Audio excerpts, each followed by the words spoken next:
Hola, ¿cómo están? Bienvenidos nuevamente a esta nuestra quinta clase ya, qué rápido, de Panorama del Antiguo Testamento 2. Y con esta clase cerramos nuestra primera etapa, los primeros libros que estamos viendo en esta segunda clase, que son los libros poéticos, y vamos a cerrar con el libro de Eclesiastés, este libro que también habla de sabiduría, que también habla de insensatez, pero desde el punto de vista humano, desde el punto de vista de alguien cuando no considera a Dios, ¿saben? Es curioso que estos dos libros, el de Proverbios que vimos en la clase anterior y este libro, los dos son escritos por el mismo hombre, por Salomón, pero han pasado tantas cosas en la vida de Salomón, han pasado tantas mujeres en la vida de Salomón, que pareciera que son dos personas diferentes las que escribieron estos libros. Hay un autor que decía, Proverbios habla de la sabiduría divina y Eclesiastes habla de la sabiduría humana, que a final de cuentas sabe que sin Dios no es nada. Y bueno, pues vamos a entrar directamente a el estudio de Eclesiastés, el libro del predicador. Eclesiastés, como ya les dije, fue escrito por Salomón. El nombre hebreo de este libro, el nombre original, no sé si lo pronuncié bien, es algo así como Kohelet, y quiere decir predicador. Bueno, Lutero lo traduce como predicador. Sin embargo, se piensa que una traducción más exacta es orador, persona que expone un tema ante una audiencia, aunque hay otra traducción que dice que puede ser el congregador, lo que se aplicaría mejor a Salomón en su papel de rey y de persona que reunía al pueblo, e indicaría con qué propósito se escribió este libro. La fecha de escritura probablemente se escribió entre el 940 y el 935. ¿Qué periodo abarca? No sabemos, pero se piensa que son los últimos años de vida de Salomón. Las palabras clave de este libro son vanidad y trabajo. Este libro entiende que sin Dios nuestra vida no tiene sentido, es vacía, sin esperanza y todo es vanidad. Nuestro trabajo en la tierra nos habrá de frustrar y desanimar si lo vemos como un fin en sí mismo. ¿Sí? Y el mensaje de este libro es que lejos de Dios la vida es vacía y simplemente no es digna de ser vivida. Un resumen rápido del libro de Eclesiastés. Bueno, Salomón analiza su vida, sus fallas y su apostasía. A pesar de todos sus logros, el autor sigue buscando la felicidad. Al comienzo del libro de Eclesiastés, el autor comparte sus razones para considerar que la vida es vana, sin sentido e inútil. Manifiesta que a pesar de que el hombre trabaje de sus logros, de su popularidad o de sus posesiones, la muerte le llega a todo el mundo, a todos los seres humanos. Se da cuenta que hay un tiempo y una hora para todas las cosas, pero no sabe cómo el hombre puede llegar a comprender cuándo son relevantes esos tiempos. Esta confesión pesimista finalmente lleva a la verdad de que el hombre no puede encontrar gozo sino en su creador. Él descubre y proclama la respuesta con entusiasmo. La satisfacción, el sentido de las cosas y la felicidad no son resultados de los logros de la vida, sino del Señor de la vida. Y hay un término que no pasa desapercibido al leer Eclesiastés y es bajo el sol. Este término se repite 29 veces en el libro, pero no se encuentra en ningún otro lugar de la Biblia. Hay autores que piensan que lo hace para decir bajo el sol lo que ve Dios, ¿saben? El punto de vista de Dios, y que nuestra mortalidad y el hecho de que vivimos en esta tierra es fugaz, ¿saben? Y no se compara con la eternidad y no se compara con el cielo.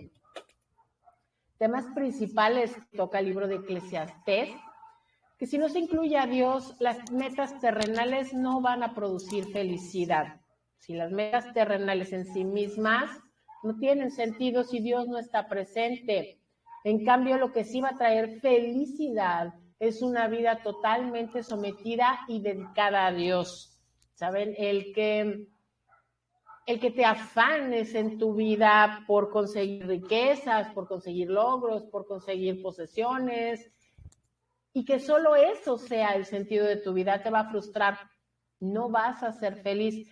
Este libro nos permite entender por qué hay gente que es rica y famosa y termina suicidándose. Porque hay gente que tiene tanto dinero y no es feliz. Porque hay gente que es conocida por tantas personas y se sienten tan solos. Porque Dios no está. Dios no está ahí. Otro tema que vemos en este libro es que si en la juventud hubo una vida obediente a Dios, en la madurez tendremos gozo. Pero si en la juventud hubo desobediencia, en la madurez va a haber tristeza.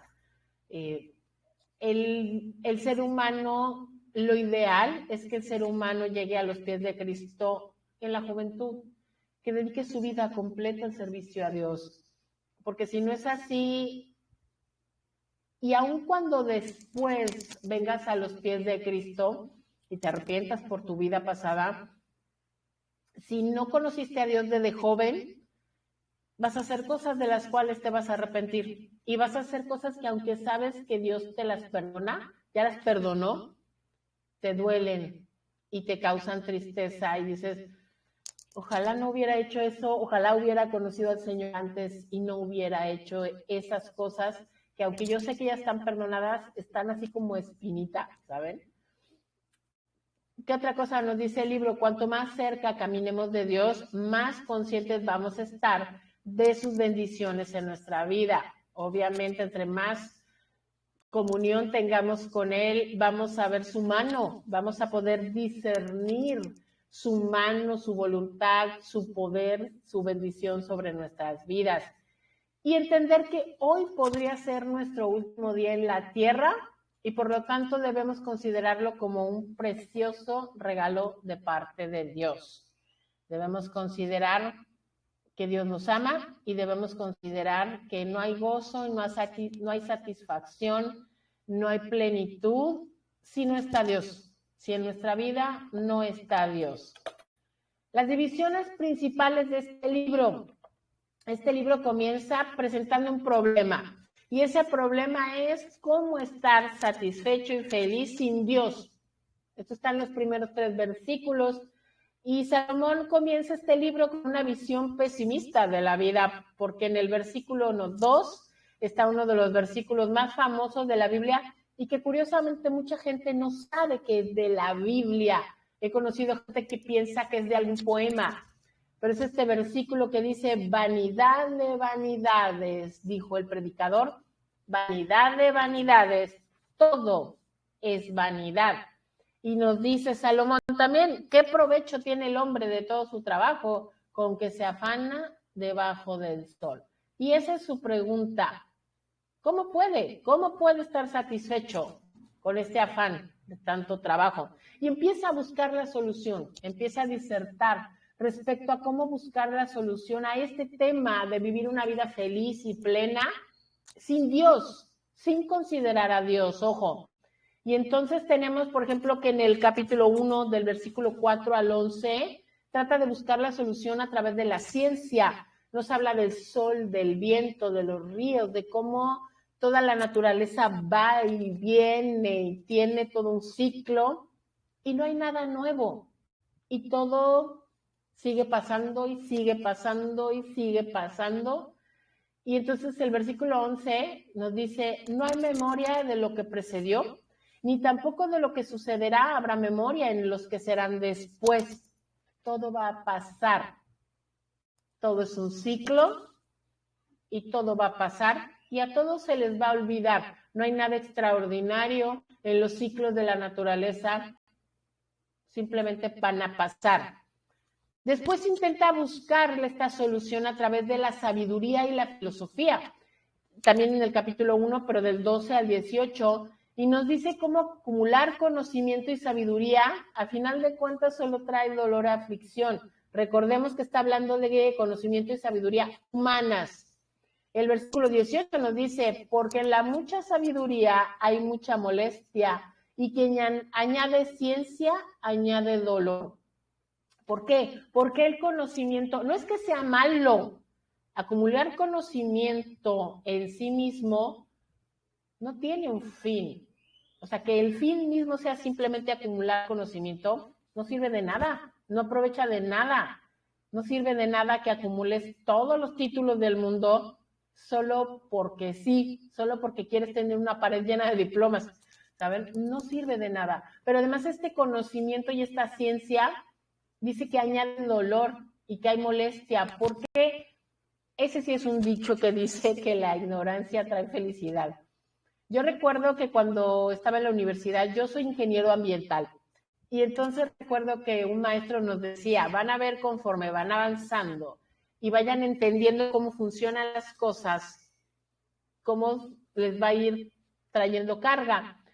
Un ejemplo muy chistoso que nos daba, pero que tiene razón, decía, antes cuando te bañabas, solamente tenías conciencia de que te caía agua, y pues tú la veías limpia, pues te cae agua, te bañas y ya. Pero ahora que ya estuvimos en el laboratorio y que ya vimos que hay en el agua que se supone que está limpia, ya no te bañas con tanta tranquilidad. Ya es así como de veras está limpia esta agua, de veras no trae tanta cochinada. Antes no lo sabía, por lo tanto no me importaba, ahora lo sé y estoy consciente de eso, ¿no? Y creo que un poco se refiere a esto, ¿no? El conocimiento nos va a explicar, y la sabiduría en sí misma del mundo nos va a explicar el funcionamiento del mundo, y eso nos va a traer dolor y nos va a traer aflicción.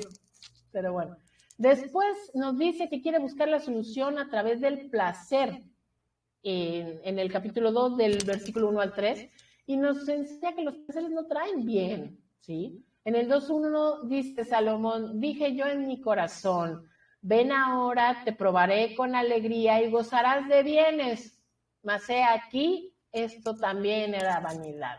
Los placeres en sí mismos, pues no van a traer la felicidad.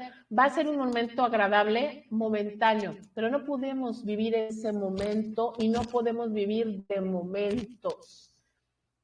El placer tampoco trae la solución de la vida y la felicidad de la vida. Después piensa encontrarlo a través de los logros y habla de sus grandes obras, de sus edificios, de sus animales, de sus siervos, de sus propiedades, de su oro, de su plata, en el capítulo 2 del versículo 4 al 11. Y entonces dice, miré yo luego todas las obras que habían hecho mis manos y el trabajo que tomé para hacerlas, y aquí todo era vanidad y aflicción de espíritu y sin provecho debajo del sol. Sí, se dio cuenta que tenía más riqueza que cualquiera, y obras grandiosas y edificios magníficos y propiedades bellísimas y animales y siervos, pero esas propiedades, esos edificios, sí ahí están, pero no traen felicidad, no provocan felicidad en sí misma, no hay gozo en una pared, ¿saben? En un edificio, en una casa hermosa, en una mansión hermosa. A lo mejor cuando te cambias de casa puedes decir, ay, qué felicidad vivir en una casa tan hermosa, pero eso no te va a sostener todos los días, eso no te va a hacer vivir una vida feliz. Es vanidad. Después intenta encontrar la solución a través del materialismo y se da cuenta que dedicarse al trabajo como un fin, les digo, termina siendo vanidad, y que el fin del sabio y del necio siempre va a ser el mismo. Aquí estamos en el capítulo 2, del 12 al 26. En el 2.15 nos dice, entonces dije yo en mi corazón, ¿cómo sucederá al necio, me sucederá a mí también? ¿Para qué pues he trabajado hasta ahora por hacerme más sabio? Y dije en mi corazón, también esto era vanidad. el trabajo, la gente que se clava en su trabajo, la gente que vive para su trabajo, dice, trabajo tanto porque los frutos de mi trabajo me van a hacer feliz. El problema es que trabajas tanto que no disfrutas del fruto de tu trabajo. El trabajo en sí mismo te puede traer satisfacción, sí, pero no te va a traer felicidad, no te va a traer gozo, porque no es la única área de tu vida. Y a lo mejor puedes estar satisfecho laboralmente, pero ¿qué ocurre con las otras áreas? Tu trabajo no te va a dar felicidad en tu casa, tu trabajo no te va a dar felicidad en tu alma, tu trabajo no te va a dar felicidad a tu espíritu. ¿Sí? Después se nos va así como a la cosa muy pesimista y muy oscura y trata de buscar la solución a través del fatalismo y de decir, y es aquí donde llega esta conclusión de que todo tiene su tiempo y el hombre no puede hacer nada para modificar esos tiempos. ¿Sí? Y aquí están estos versículos tan famosos de hay un tiempo para llorar, hay un tiempo para reír, hay un tiempo para crecer, hay un tiempo para durar, hay un tiempo para todo. Pero son tiempos, es eso, son tiempos. Esto no es permanente y nada de eso es permanente. Y entonces llega la conclusión en este punto, en el 3:14, que dice, he entendido que todo lo que Dios hace será perpetuo. Sobre aquello no se añadirá, ni de ello se disminuirá. Y lo hace Dios para que delante de Él teman los hombres. O sea, todos nuestros tiempos son cortos, son finitos, van a terminar. Pero Dios no, porque Dios es eterno. Dios no tiene principio ni fin. Lo que Él dura es perpetuo, lo que Él hace, es perpetuo, dura para siempre. Y nosotros como seres humanos no podemos hacer nada para añadirle o para quitarle a la obra de Dios, al tiempo de Dios, a Dios mismo. Después intenta encontrar la felicidad y el sentido de la vida a través del racionalismo. Del 3:16 al 4:16, pero entonces se da cuenta de racionalismo y racionalizar que el hombre y las bestias son lo mismo, que justos e impíos son lo mismo, que porque todos van a morir. Al final de cuentas, todos van a tener el mismo fin. En el 3:20 nos dice, todo va a un mismo lugar, todo es hecho del polvo y todo volverá al mismo polvo. ¿Sí? Todos tendrán el mismo fin. No soy diferente, no soy especial, no hay nada excepcional en mí sin Dios. Voy a terminar siendo polvo porque del polvo fui creado. ¿Recuerdan Génesis? Y entonces dice, bueno, vamos a buscarlo a través de la religión, sin Dios, la religión, el esquema. Y entonces él ahí, Salomón se da cuenta y dice, cuida tus palabras delante de Dios, no seas necio. Y abre en el capítulo 5 diciendo, cuando fueres a la casa de Dios, guarda tu pie y acércate más para oír que para ofrecer el sacrificio de los necios, porque no saben que hacen mal. No se trata de hacer por hacer, no se trata de solamente seguir un ritual, no se trata de simplemente seguir un esquema establecido, un ritual establecido sin sentido, o sea, sin saber por qué lo estás haciendo. Hay que tener mucho cuidado con lo que hablas con Dios, de Dios, para Dios. Y hay un versículo que a mí me impactó muchísimo cuando lo leí. Bueno, son dos. Es que este capítulo, los primeros, el del 5, del 1 al 5, está súper fuerte. Habla de eso, de la insensatez de hacer votos a la ligera. Este es el subtítulo que se le pone. El versículo 2 nos dice, no te des prisa con tu boca, ni tu corazón se apresure a proferir palabra delante de Dios, porque Dios está en el cielo y tú sobre la tierra, por tanto sean pocas tus palabras.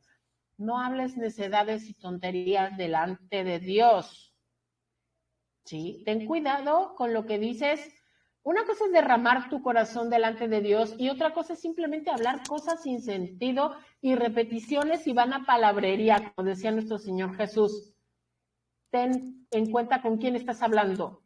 Está consciente, adquiera conciencia y perspectiva de con quién estás hablando. El versículo 4 y 5 son impactantes porque dice, cuando a Dios haces promesa, no tardes en cumplirla, porque Él no se complace en los insensatos. Cumple lo que prometes. Mejor es que no prometas y no que prometas y no cumplas. Y los seres humanos tenemos la enorme tendencia a prometerle cosas a Dios que no cumplimos. Nos encanta ofrecerle cosas a Dios que no tenemos la menor intención de cumplir. ¿Cuántas veces hemos venido delante de Dios a decirle, Señor, si tú me das esto, te prometo que no vuelvo a decir una mentira? ¿En serio vas a poder no volver a decir una mentira? La siguiente vez que hable el cobrador de Coppel a tu casa, le vas a decir, vas a ser honesto y le vas a decir, aquí estoy y ahorita no tengo para pagarte. ¿O vas a mandar a tu hijo a que diga, dile que no estoy? Pero tú le hiciste una promesa a Dios. Ah, pero Dios entiende. No. O sea, sí, Dios entiende que no cumples. Entiende que tu palabra no tiene valor. Y eso es lo que estás demostrando. Ten mucho cuidado con prometer y no cumplir. Mejor es no prometer nada. Mejor pídele las cosas a Dios y déjalas a su voluntad, pero no le ofrezcas nada a cambio. Porque además, ¿tú qué puedes tener que a Dios le interese? Honestamente, ¿no? Después, trata de buscar el sentido de la vida y la felicidad a través de las riquezas, del 5:9 al 6:12. Y entiende que las riquezas en sí mismas traen afanes, traen presiones, traen dolor. Y al final no te vas a llevar nada. El 5:15 dice, como salió del vientre de su madre, desnudo, así vuelve, yéndose tal como vino, y nada tiene de su trabajo para llevar en su mano. Las riquezas, ¿Dios está peleado con la riqueza? No. ¿Dios está peleado con el dinero? No. ¿Es malo ser rico? No. Pero que no sea el fin de tu vida. Ese no es el sentido de la vida. No vas a lograr la felicidad de eso. Y eso es un cliché, ¿saben? Eso es algo que vemos tan seguido, pero no lo creemos. Como la gran mayoría de la gente no tenemos tanto dinero como para no volver a preocuparnos, es muy poca la gente que tiene ese nivel de vida, no podemos entender por qué la gente rica dice que no es feliz. Nosotros siempre vamos a asociar la felicidad con la prosperidad económica, con tener cosas, con tener dinero, con no preocuparnos económicamente. Pero no es así, porque el no preocuparte económicamente, el tener una paz y una tranquilidad económica, no tiene que ver con el hecho de que tengas millones de pesos, tiene que ver con que seas un buen administrador, ¿sabes? Puedes tener un trabajo con un sueldo medio y vivir bien, sin deudas, sin presiones, pagar tus recibos y los gastos de tu casa y a lo mejor darte un gusto y vives bien, ¿sabes? Y estás bien económicamente. ¿Eres rico? No, pero estás bien económicamente. Entonces, la acumulación de riquezas en sí no sirve, no garantiza una vida feliz, no la garantiza. Y después hace un recuento muy grande tratando de buscar la solución a este problema a través del moralismo. Esto es lo más extenso y va del capítulo, es el capítulo 7 hasta el capítulo 12. Y en este capítulo 7 empieza haciendo una comparación entre la sabiduría y la insensatez y después va haciendo un recuento de todo lo que ha visto en su vida, de cómo sin Dios no sirven los triunfos y las victorias, de cómo él aquí entiende aquí se da este versículo y entiende que no hay hombre justo sobre la faz de la tierra que nunca peque. Entiende que el hombre es pecador, que esa es su naturaleza. Entiende que Dios nos creó perfectos, pero el hombre lo fue tras las perversiones. O sea, que el hombre es malo por su propia culpa, no porque Dios nos haya creado así. Entonces regresa al punto de partida cuando inició su análisis. En el 12:8 nos vuelve a decir, vanidad de vanidades, dijo el predicador, todo es vanidad. todo en la tierra sin Dios es vanidad. Entonces ya llega a una conclusión. Y esta conclusión a la que llega Salomón, después de probar la ciencia, la filosofía, el placer, las obras de sus manos, el materialismo, el fatalismo, el racionalismo, la religión, la riqueza, la moralidad, se da cuenta que todo es vanidad y aflicción de espíritu cuando son un fin en sí mismo. Y entonces se entiende que el todo del hombre se halla en el temor de Dios y guardar sus mandamientos. Está este versículo glorioso, que es el versículo 12, 13, que nos dice, el fin de todo el discurso oído es este, teme a Dios y guarda sus mandamientos, porque esto es el todo del hombre. La conclusión a la que llegó el hombre más sabio que ha existido y que vaya a existir sobre la faz de la tierra es teme a Dios y guarda sus mandamientos. Ese es el sentido de la vida, esa es la felicidad, esa es la solución a este problema, que sin Dios no vale la pena vivir la vida, que sin Dios no vale la pena buscar felicidad porque no la vamos a encontrar, no vale la pena buscar el gozo porque no lo vamos a encontrar. Sin Dios no hay sentido, simple y sencillamente no lo hay, ¿sí? Eclesiastés le ofrece al cristiano, ya a nosotros, una oportunidad de entender el vacío y la desesperación con la que luchan aquellas personas que no conocen a Dios, donde estábamos nosotros y los que ahora siguen ahí, aquellos que no tienen una fe en Cristo, se enfrentan con una vida que va a terminar y que se va a volver irrelevante, que va a desaparecer, que no tendrán memoria de eso. Si no hay salvación en la vida de la gente, si no hay Dios, entonces la vida no solo no tiene sentido, sino que tampoco hay un propósito para la vida, no hay una dirección para esa vida. El mundo bajo el sol, aparte de Dios, sin Dios, es frustrante, es cruel, es injusto, es breve y carece de sentido. Pero con Cristo, la vida no es más que una sombra de las glorias por venir en el cielo, que solo va a ser accesible a través de Él. Solo vamos a encontrar ese gozo, esa paz, esa felicidad, esa tranquilidad, el sentido de la vida, solo lo vamos a encontrar a través de Cristo. No hay otra forma, solamente Dios. ¿Se acuerdan que el canto? Solo Dios hace al hombre feliz. Y es verdad, podría parecer muy simple, podría parecer muy sencillo, pero así es, podría parecer muy básico, pero es la realidad. Solamente con Dios. Teme a Dios y guarda sus mandamientos. Es la conclusión del hombre más sabio de la tierra. Creo que sabe de lo que está hablando.